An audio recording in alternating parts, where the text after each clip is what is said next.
అన్న ఒక్క నిమిషం అన్న కొంచెం కింద చాలా ఎత్తువైనా ఇక్కడ నీళ్లు రావచ్చు పైకి ఒక్క చుక్క కూడా ఎక్కలేదు ఇంతవరకే.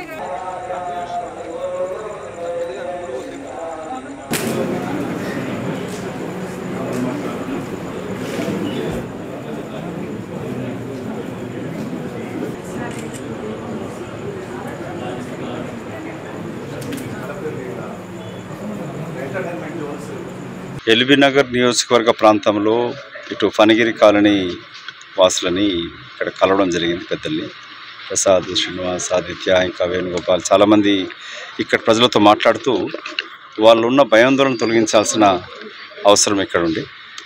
మొన్న 5వ తారీఖున ముఖ్యమంత్రి గారు ఏదైతే ఈ గత కొన్ని వారాలుగా మూసీ ప్రక్షాళన ప్రాజెక్టు పైన కానీ హైడ్రా ప్రాజెక్టు పైన ప్రజలలో కొన్ని భయాందోళనలు ఉండే వారు రవీంద్ర భారతి వేదికగా కీర్తిశేషులు వెంకటస్వామి గారి యొక్క జయంతి ఉత్సవాల సందర్భంలో ప్రకటించడం జరిగింది. ప్రభుత్వ ప్రకటన స్పష్టంగా చెప్తూ ఏ ఒక్క నిరుపేద ప్రజలని నిర్వాసితులను కానీ అక్రమంగా తొలగించడం జరగదు. ప్లేస్ ఇవ్వడం కానీ కట్టించడం కానీ లేక ఇల్లు చేయడం కానీ అవన్నీ కాకుండా అన్నిటికన్నా ముఖ్య ప్రకటన ప్రతిపక్ష పార్టీ నాయకులని పిలిచి వాళ్ళతో సంప్రదింపులు జరపమని చెప్పి ఉప ముఖ్యమంత్రిని అటు ఇన్ఛార్జ్ మంత్రి పొన్నం ప్రభాకర్ని ఆదేశించడం జరిగింది. ప్రభుత్వ పరంగా ఇప్పటివరకు డీటెయిల్ ప్రాజెక్ట్ రిపోర్ట్ కానీ లేక 1,50,000 కడుతున్నామనే ఎక్కడ ప్రకటన అనేది జరగలేదు. అలాంటి ప్రాతిపదికలు లేవు. ప్రజలలో ఒక పేదవాడి యొక్క కష్టం తెలుసు అని చెప్పి కూడా వాళ్ళు మాట్లాడడం జరిగింది. ఈరోజు ఉప ముఖ్యమంత్రి బట్టి విక్రమార్క గారు మాట్లాడుతూ ఏ విధంగా హైదరాబాద్ చుట్టుపక్కల చెరువులు కబ్జాకు గురైనాయి, మ్యాప్ ప్రకారంగా 2014లో ఎట్లుండే 23 ఏముందని చూపించడం జరిగింది. ఎల్బీ నగర్ ప్రాంతానికి వచ్చినప్పుడు చేపల చెరువు మిగతా చెరువులన్నీ కూడా కబ్జాకు గురైపోయి గత 10 సంవత్సరాల నుంచి ఇక్కడున్న ఎమ్మెల్యే లేక గత ప్రభుత్వం ఉన్న మంత్రి ఏ విధంగా ఈ కబ్జాలకు గురి చేస్తూ వాళ్ళ నాయకులతో అనుచరులతోటి ఈ ప్రాంతాన్ని దోచుకురనేది కనబడతా ఉంది.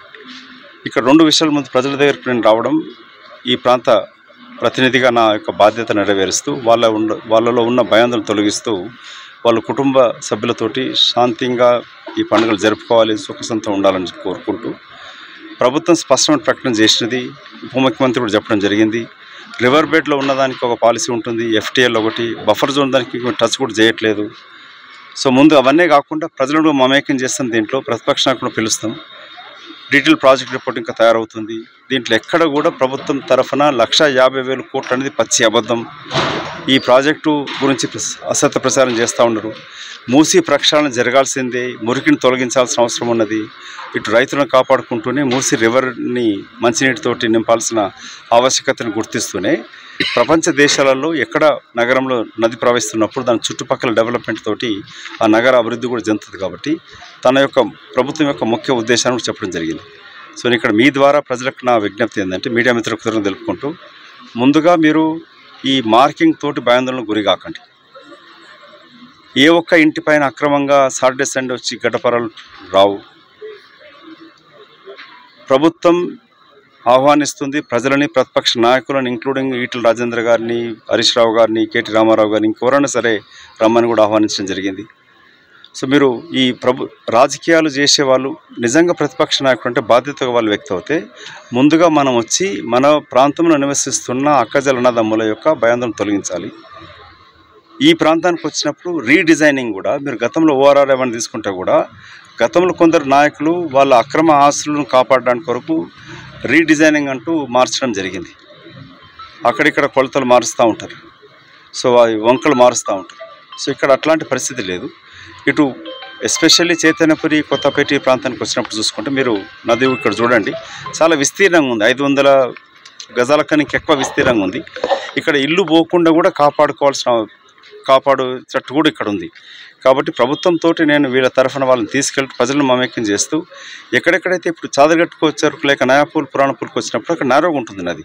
సో ఇక్కడ ఎనఫ్ స్పేస్ ఉంది. చాలా చోట్ల ఇల్లు కూలగొట్టకుండా ప్రభుత్వం అనుకుంటున్న విధంగా దాన్ని డెవలప్మెంట్ చేసే అవకాశాలు కూడా కొన్ని చోట్ల ఉన్నాయి. ఎస్పెషల్లీ ఎల్బీ నగర్కి వచ్చినప్పుడు నా బాధ్యతగా దాన్ని రిలీజ్ చేసే ప్రయత్నం చేస్తాం. సో మీడియా మిత్రుల విజ్ఞప్తి ఏంటంటే మీరు ఎస్పెషల్లీ ముఖ్యమంత్రి ఉప ముఖ్యమంత్రి ఒక డీటెయిల్డ్ ప్రకటన ఇవ్వడం జరిగింది. ఏ ఒక్క నిరుపేదనికి అన్యాయం చేయము, సామాన్య ఇల్లు కూలగొట్టము, భూసేకరణ చట్టాలు ఉన్నాయి. ఒకవేళ ప్రైవేట్ వ్యక్తుల యొక్క ఆస్తి తీసుకోవాలనుకున్నప్పుడు చట్టం క్లియర్గా చెప్తా ఉంది, ఇల్లు పోయిన దగ్గర ఇల్లు కట్టించాలి, జాగా ఉంటే జాగా ఇవ్వాల్సి వస్తుంది. ఇవన్నీ ఉన్నప్పుడు అక్రమంగా కూల్చే ప్రసక్తే ఉండదు. ఎన్ని వేల కోట్లైనా కూడా పేద ప్రజలను రక్షించుకుంటామని చెప్పి హామీ ఇవ్వడం కూడా జరిగింది. కాబట్టి ప్రభుత్వం యొక్క హామీ ఉంది, మీ పక్షాన మేము ఉన్నాం, మీ కుటుంబ సభ్యుడిగా మిమ్మల్ని రక్షించుకునే బాధ్యత మాది. ప్రభుత్వం దగ్గర తీసుకెళ్ళి ఈ డిజైనింగ్లో కూడా మిమ్మల్ని మమేకం చేస్తాం. ప్రతిపక్ష నాయకులు కూడా ఆహ్వానం, మీరు వెళ్ళి మీకున్న అనుభవంతో సూచనలు ఇవ్వండి. ఇంకొక విజ్ఞప్తి, మీ ద్వారా కూడా నేను ఉప ముఖ్యమంత్రిని కలుస్తాను. కూడా కలవడమే కాకుండా మళ్ళీ గతంలో 10 సంవత్సరాల నుంచి ఇంత అక్రమాలు కబ్జాలు జరిగినాయని చెప్పి గవర్నమెంట్ చెప్తున్నప్పుడు ప్రభుత్వం బాధ్యత, అప్పుడున్న మురపాల శాఖ మంత్రి, ఎమ్మెల్యేలు, అప్పటి నాయకులు ఏ విధంగా చెరువులు కబ్జా చేసి దోసుకుర్రో వారి అధికారులు, బిల్డర్లు, కాంట్రాక్టర్లు వాళ్ళపైన క్రిమినల్ చర్య ఉండాలి. సామాన్య కుటుంబాలని విచ్ఛిన్నం చేయకూడదు. వాళ్ళు కట్టుకున్న డ్రీమ్ ఇళ్ళని కూలగొట్టడానికన్నా ముందు గత పాలకులపైన, కాంట్రాక్టర్లపైన చర్య ఉండాలి, ఇన్వెస్టిగేషన్ జరగాలి.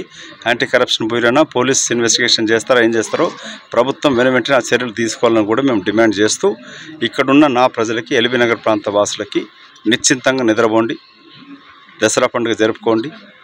ప్రభుత్వం అక్రమంగా ఏ ఒక్క ఇల్లు కూల్చదు, మీతో సంప్రదింపులు జరుపుతుంది. ఎక్కడ ఏ డిజైనింగ్ తోటి నది మూసి ప్రక్షాళన జరగాలి, దాని సుందరీకరణ జరగాలి, దానిపైన మిమ్మల్ని భాగస్వామ్యం చేస్తామని చెప్పి కూడా నేను వారికి హామీ ఇవ్వడం జరిగింది.